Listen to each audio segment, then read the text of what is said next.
First of all, I'm just gonna say that Tom Holland's Spider-Man is shook.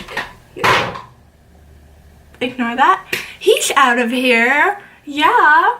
I guess in these Spider-Verses, Thanos didn't end up killing them. Tom Holland must be so sad. Clearly, I'm joking, but Spider-Man Into the Spider-Verse came out and oh my god, it was a really good movie. I would wear my Spider-Man shirt, but come on, this is about Miles, Peter Parker. You've had your time to shine with your 3 adaptations, so get out of here. It's technically 4 adaptations now with the Spider-Verse one. Although like, maybe it would be 5 because there were 2 different Peter Parker. We're gonna forget about that. I'm first of all gonna say that when they were starting off the movie and doing like the whole introductory like, oh, I'm this universe's Spider-Man, and they like gave a little nod to the Spider-Man 3 emo Tobey Maguire. Thank you, because that was amazing and we will never forget about that. With the introductory stuff, I did like how they would be like, hey, in this universe, I'm Spider-Gwen, or I'm Peter Porker, and all that stuff. Also, side note, John Mulaney and Nicolas Cage were amazing in their roles, and that's all I can say. With the overall plot, I think it was really well developed because the character development for Miles, from being like, oh, I don't want to be Spider-Man, like what? I'm just a teenage kid trying to get through school, you know? I don't need to be trying to save all of New York, but him going from that, ending up to taking on the whole Spider-Man mantle, since the Peter Parker in that universe was killed by Kingpin. Like, dude, not gonna lie, you looked like a really giant, ugly ass Frankenstein, if you ask me. But it's always interesting because sometimes films might not work because their character development isn't that well, but obviously this is a Marvel movie and most of them, even if they're not like amazing, they usually like get over that and they're able to like develop their characters really well. I also really love the animation in this movie. When the like teaser trailer or first trailer came out, I was kind of like, this is a little bit weird, but no, forget about that. I loved it. I loved how they like took on the comic book aspects. So like sometimes when they were like punching or fighting people, they'd have like the words popped up, and then for Miles when they were having like the speech bubbles, that was great.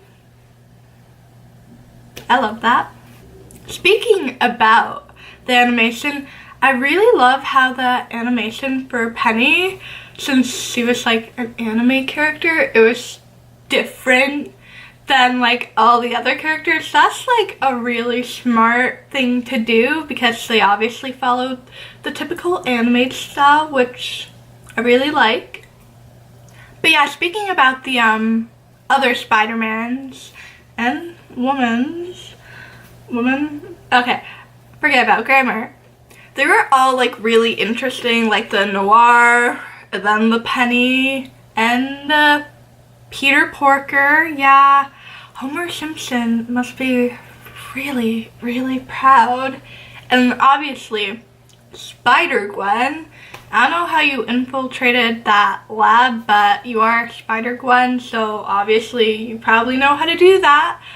But I liked all their like, obviously they didn't mainly focus on those characters because the story was more about like Miles like having to like confront the fact that he is the new Spider-Man and he's taking up like the mantle, not the cape, even though Peter did have a cape, not gonna lie.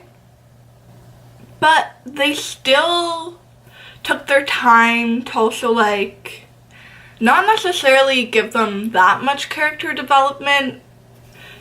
Mainly it was Spider-Gwen and the Peter Parker from another universe that got some character development as well, because that Peter Parker was like, do I have to save like everyone? Can I just eat pizza because pizza is great? But then he went to the end of being like actually caring again and being supportive and all of that, and trying to give it another shot with Mary Jane. So yeah, it was also really nice to see that in the film.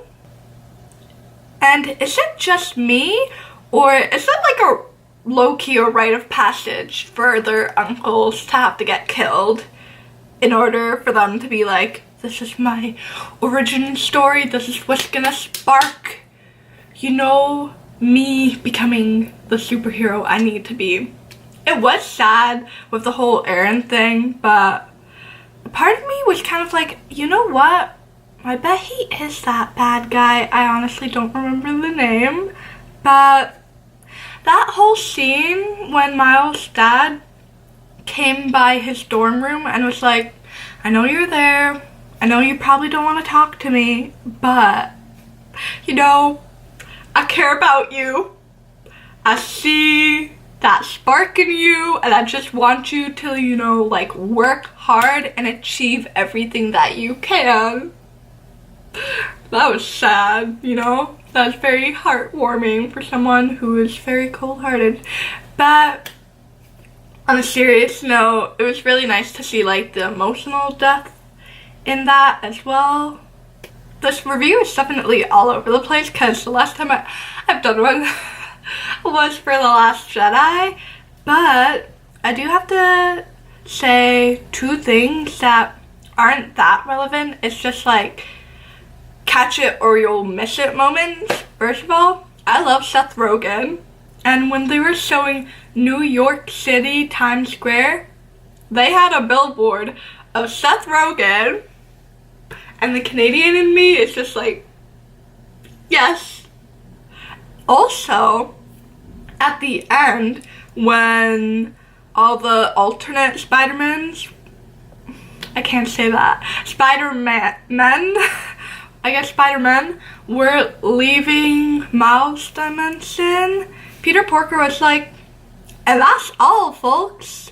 I love how they were literally like, is he legally allowed to say that? Because if you don't know, Looney Tunes, I forgot his name as well, the pig in Looney Tunes will always end it with like the stuttering, and that's all, folks. So that was definitely a really funny moment for me, at least, to enjoy.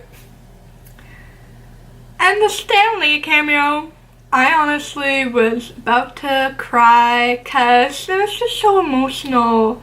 Like, that scene following up with like how he's passed away, just, it makes it even more important, if, at least for me when I think about it, because he's giving Miles the suit and stuff, and when they had the end credit with the Stan Lee quote, that was really sad. Also, on a more positive note, the whole Spider-Man 2099 Oscar Isaac scene, just going back to the past to that very famous meme we have now with the two Spider-Mans pointing at each other. That was hilarious. I'm pretty sure I read that they're gonna make a sequel, so maybe they're gonna tie in this other Spider-Man. I don't know who he is, but a lot of people were like in the theater, so I was like, I'm gonna look this up after the movie because I have no idea who he is, but it was funny. And if you don't get it, at least I could laugh. So yeah. overall, it was like probably one of the best Spider-Man movies out there. Honestly, it was probably, in my opinion, better than Homecoming. Again, I just really loved the animation and how they were like able to literally make it look like the comic book come to life, not just like other types of animations that people do, but they were able to like just use that in developing the story and the plot and everything. It was a very emotional movie, but with some funny scenes, you know, just the right amount, like with the whole hey thing. It's just, sometimes, in my opinion, I feel like Marvel movies might try to tend to be more family, kid-friendly, but this one, you know, like, we did technically see Spider-Man die. Although, it was a cartoon, it's not like it's live action, but that's still emotional. Either way, if you're a huge Spider-Man or Marvel fan, or even just comic book fan, you definitely should see this movie. It was great. I'm really hoping I can watch it again. And yeah, if you like this review, give it a huge thumbs up. Subscribe to the button below. Comment what your favorite part of the movie was. Also, yeah, Lepus not in my background this time. It's my dog. So I'm sorry. Y'all just have to see my face in this video. But yeah, thanks so much for watching, and your friendly neighborhood Sandra is out.